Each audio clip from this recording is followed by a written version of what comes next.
দেখো তোমাদের একটা কথা বলি, ভালোবাসা কোনোদিন বয়স দেখে হয় না, তাই কোনোদিন ভালোবাসা বয়স দেখে হয় না, ঠিক কথা, কিন্তু রাত 12টার পরে মনে পড়ে এই বয়সের কথা। ভালোবাসা নাকি বয়স দেখে হয় না, সেই জন্য শাশুড়ির সঙ্গে পালালো জামাই, পরক্রিয়া করতে ধরা পড়লো বৌমা। ভালোবাসা নাকি আবার বয়স দেখে হয় না, তাই না? বলছি তুমি কেমন ছেলে? একটা বৌদি যদি না পড়াতে পারো তাহলে তুমি ছেলেই না। না না না, আমরা তো মেয়ে, আমরা তো ছেলে টেলে না, আমরা মারা বৌদি টৌদি পটাতে পারি না। আর তোমরা মারা কিসের বৌদি? যদি তোমরা দেওরগুলোকে সব একসাথে নাই দিতে পারো, তোমরা মারা বৌদি এগিয়ে এসো, হাতটা শুধু ধরো, আমরা নাইটি খুলবো না আর কারো।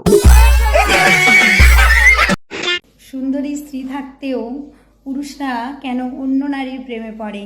ওই সুন্দর সুন্দর স্ত্রীগুলো তার সুন্দর সুন্দর জিনিসগুলোকে সুন্দরভাবে গুছিয়ে রাখার জন্য আলমারিতে তুলে রাখে, হাত দিতেই দেয় না।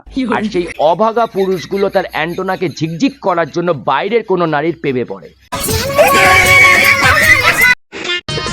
তুমি যার কাছ থেকে নেওয়ার কথা ভাবছো সে অন্য কাউকে দিচ্ছে। আর তুমি যাকে এখন কোলে তোলার কথা ভাবছো সে এখন কোলে তুলে বাড়া করছে।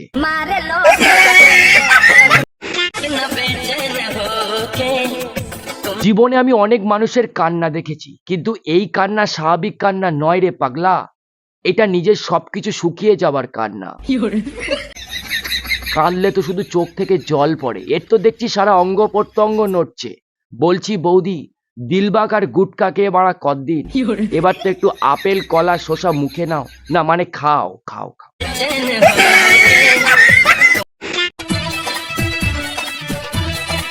দোলানোর মতন আর কিছু পেলে না বৌদি, শেষ পর্যন্ত দেয়াল। এই দেয়ালে আমরা দাঁড়িয়ে মুতি, আর সেই দেয়ালে তুমি হাত দিয়ে দোলাচ্ছ। দোলাও, কিন্তু শাড়ি তো বাড়া পা পর্যন্ত পড়ে, কিন্তু শাড়ি কখন হাঁটুর ওপর পর্যন্ত উঠে আসে বাড়া, এটাই বুঝতে পারি না। সারা জীবন মারা ছোটই থেকে গেলাম, আর বাকি সবার মারা বড়ই হয়ে গেল।